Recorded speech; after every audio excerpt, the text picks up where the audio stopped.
Good morning friends. आज के दैनिक रोजगार समाचार में आपका हार्दिक स्वागत है।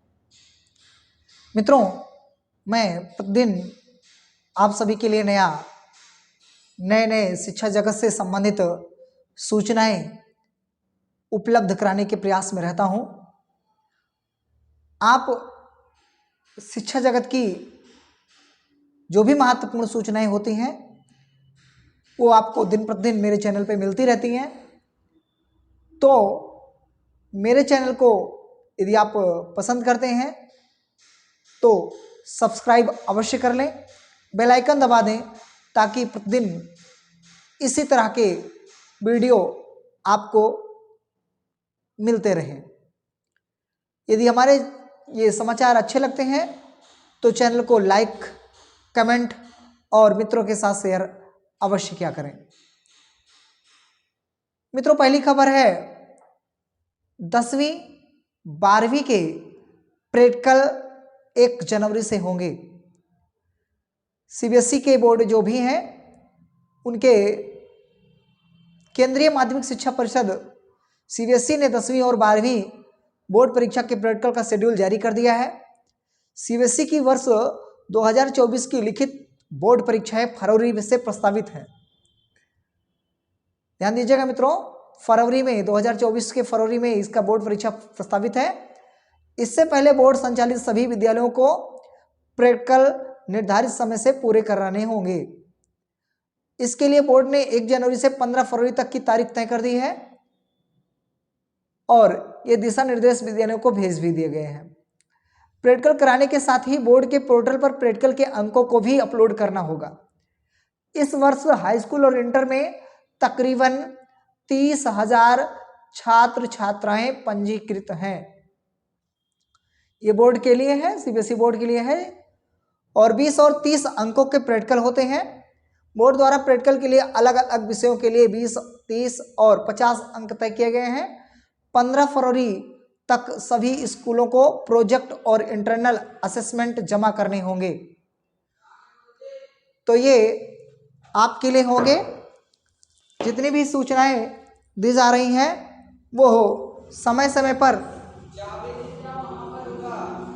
जारी करने होंगे और इस तरह से अगला समाचार है मित्रों, डॉलर के मुकाबले रुपया सबसे निचले स्तर पर गिरा। मित्रों, लगातार रुपए की कीमत डॉलर के मुताबिक गिरती जा रही है। अमेरिकी डॉलर के मुकाबले रुपया बुधवार को 9 पैसे गिर करके 83.33 जो कि अस्थायी होता है, प्रतिदिन इसका रुपया बढ़ना और गिरना लगा रहता है, तो इसलिए इसको अस्थायी लिखा गया है कि अपने सर्वकालिक निचले स्तर पर बंद हुआ। विदेशी प्रतिद्वंदी मुद्राओं की तुलना में अमेरिकी मुद्रा की मजबूती और विदेशी कोषों की निकासी से निवेशकों की धारणा प्रभावित हुई है। मित्रों, लगातार रुपया कमजोर हो रहा है क्योंकि डॉलर के मुताबिक ये 9 पैसे गिर करके 83.33 पर अपने सर्वकालिक निचले स्तर पर बंद हुआ है। अगली खबर है मित्रों, बेसिक शिक्षा विभाग ने 1 अप्रैल 2005 के बाद नियुक्ति कर्मियों की मांगी जानकारी। मित्रों, विशिष्ट बीटीसी 2004 में नियुक्त अभ्यर्थियों को शामिल नहीं करने के निर्देश दिए गए हैं। आगे इसकी हम और एक सूचनाएं देंगे आपको, लेकिन उससे पहले रोजगार की बहार, शिक्षक नियुक्ति में इतिहास रचता बिहार। शिक्षक भर्ती परीक्षा 2023 के प्रथम चरण में एक ही बार में चयनित 1,20,336 शिक्षकों को नियुक्ति पत्र वितरण समारोह मुख्य अतिथि जो बिहार सरकार के नीतीश कुमार जी हैं, उन्होंने आज लगभग 1,20,336 शिक्षकों को नियुक्ति पत्र देंगे। मित्रों, बिहार पड़ोसी राज्य में इतनी भर्तियां हो रही हैं, यूपी सरकार को इससे सीख लेना चाहिए, जो कि उत्तर प्रदेश एक बड़ा राज्य होकर के भी, पूरे भारत में सबसे बड़ा राज्य होकर के भी यहाँ पे शिक्षकों की कमी है। वैसे तो योगी सरकार अन्य कामों में नित नए इतिहास रच रहे हैं, लेकिन बेरोजगारी का आलम जिस कदर उत्तर प्रदेश में है, उस तरफ भी कब ये निगाहें डालते हैं, ये भविष्य के गर्भ में है। योगी सरकार को चाहिए कि बेरोजगारों की तरफ भी ध्यान दें। अभी मैंने आपसे कहा था ना कि बेसिक शिक्षा 1 अप्रैल 2005 के बाद नियुक्त कर्मियों का ब्यौरा तलब किया है, तो आगे भी मैं इस पे अभी पर चर्चा करता हूं। 2005 के पहले चयनित पुरानी पेंशन के हकदार, इसीलिए मित्रों बेसिक शिक्षा विभाग 1 अप्रैल 2005 के बाद नियुक्त कर्मियों का ब्यौरा मांगा है। इलाहाबाद हाई कोर्ट ने 1 अप्रैल 2005 के पहले चयनित लेखपालों के लिए पुरानी पेंशन योजना बहाल कर दी है। सोचिए जरा, तो ऐसे ही लेखपालों के लिए, यानी जो भी विभाग में चयनित कर्मी हैं 2005 के पहले चयनित भले हों और उनको नियुक्ति कहने का मतलब है पहला वेतन 1 अप्रैल 2005 के बाद भी अगर मिला है तो भी उनको देने के प्रयास में है। तो अब से शुरू हो गया है, तो जो शिक्षक हों, कर्मचारी हों, मान लीजिए 1 अप्रैल 2005 तक उनको नियुक्ति मिल गई है, लेकिन उनको वेतन उसके बाद मिला है, तो भी वो पाने के हकदार हो जाएंगे पुरानी पेंशन। भर्ती परीक्षाओं के लिए पंजीकरण 10 लाख के ऊपर। देखिए मित्रों, मैंने अपने चैनल पे कई बार OTR के बारे में बातचीत किया था, लेकिन अब सुधर गई है यूपीपीएससी, यानी उत्तर प्रदेश लोक सेवा आयोग की भर्ती परीक्षाओं के लिए वन टाइम रजिस्ट्रेशन OTR की संख्या 10 लाख से ऊपर पहुंच गई है, 10 लाख के ऊपर पहुंच गई है। ये आंकड़े संकेत दे रहे हैं कि इस बार आयोग की भर्ती परीक्षाओं में शामिल होने के लिए लाखों अभ्यर्थी आवेदन कर रहे हैं। आयोग ने 1 अप्रैल 2023 से अपनी सीधी भर्ती परीक्षाओं में आवेदन के लिए OTR अनिवार्य कर दिया है। आयोग की ओर से कुछ बड़ी भर्तियों के विज्ञापन जारी होने के बाद OTR की संख्या तेजी से बढ़ी है। OTR करने वाले अभ्यर्थियों की संख्या इतनी अधिक है कि आयोग को इसके लिए 3 सर्वर उपलब्ध कराने पड़े हैं और इसके बाद भी सर्वर पर दबाव बढ़ता जा रहा है। बुधवार देर रात 1,20,027 अभ्यर्थी OTR कर चुके थे। इनमें से 10,19,072 अभ्यर्थियों को OTR नंबर भी प्राप्त हो चुके हैं। तो जिन अभ्यर्थियों को OTR नंबर मिल गए हैं उनके लिए आवेदन का रास्ता साफ हो गया है। OTR की संख्या अभी और भी बढ़ेगी। यूपीपीएससी की भर्ती परीक्षाओं के लिए तकरीबन 13 लाख अभ्यर्थियों को OTR करने की संभावना है। भविष्य में आयोग को कुछ बड़ी भर्तियों के विज्ञापन जारी करने हैं। इनमें राजकीय विद्यालयों में सहायक अध्यापक भर्ती, प्रवक्ता भर्ती, राजकीय महाविद्यालय में असिस्टेंट प्रोफेसर की भर्ती शामिल है। और अभी PCS के फॉर्म भरने हैं, PCS 2024 के। तो इन सभी भर्तियों को करने के लिए अब जो है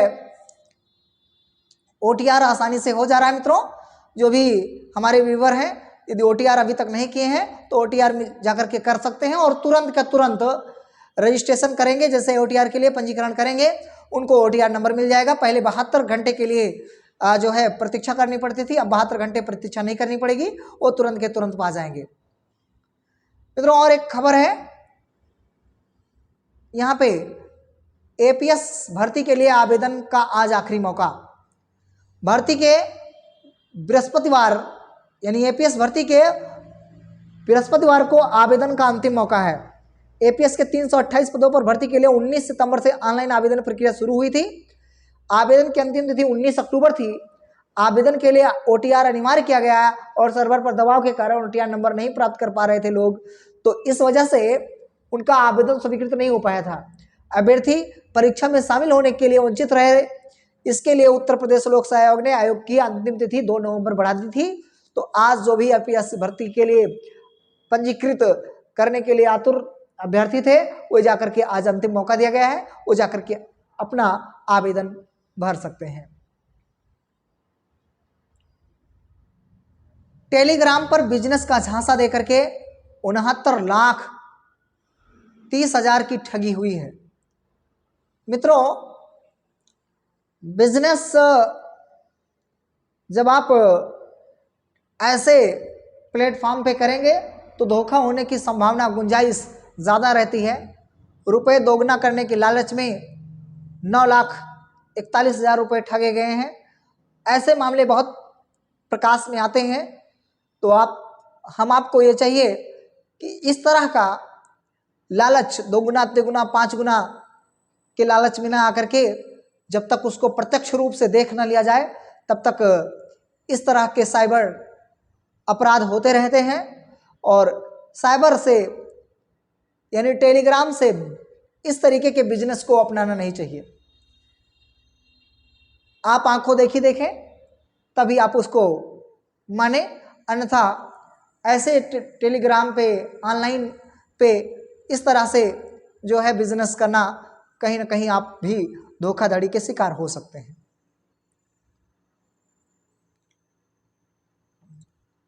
1 अप्रैल 2005 के पहले विज्ञापन और अगर बाद में भी नियुक्ति पर पुरानी पेंशन संभव हो चुकी है, इसके बारे में हम लोग परिचर्चा कर ही चुके हैं।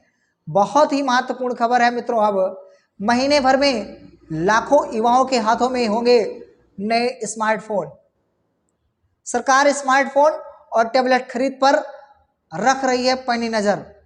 तो हमारे प्रदेश के मुख्यमंत्री जी प्रदेश में स्वामी विवेकानंद युवा सशक्तिकरण योजना के तहत 25 लाख स्मार्टफोन और टैबलेट बांटे जाने हैं। इसे लेकर प्रदेश सरकार बेहद गंभीर है। समय से एक पीस की आपूर्ति के लिए 4 कंपनियों की सप्लाई का समय तय किया गया है। अगले 1 महीने में 9,50,000 स्मार्टफोन सप्लाई करने के लिए 949 करोड़ रुपए दिए गए हैं। तो मित्रों, जो भी अभ्यर्थी 2023 में फाइनल ईयर कर चुके हैं, परीक्षा दे चुके हैं, उनका रिजल्ट भी आ चुके होंगे, चाहे वो स्नातक के हों या परास्नातक के हों। स्नातक के विद्यार्थियों को स्मार्टफोन और परास्नातक के विद्यार्थियों को, पास कर चुके परास्नातक अभ्यर्थियों को टैबलेट दिया जाएगा और वो उनको अगले महीने यानी दिसंबर में जरूर मिल जाएगा। तो ये थी मित्रों खबर, महत्वपूर्ण खबर। आपको ये खबर कैसी लगी, सूचनाएं कैसी लगी, कमेंट बॉक्स में अवश्य लिखें। और अभी तक मेरे चैनल को सब्सक्राइब नहीं किए हैं तो मित्रों सब्सक्राइब अवश्य कर लें, जिससे मेरा भी उत्साहवर्धन हो, मनोबल बढ़े। मुझे आपके लाइक, कमेंट और शेयर और सब्सक्राइब से मुझे ऊर्जा मिलती है। बहुत बहुत धन्यवाद, आभार।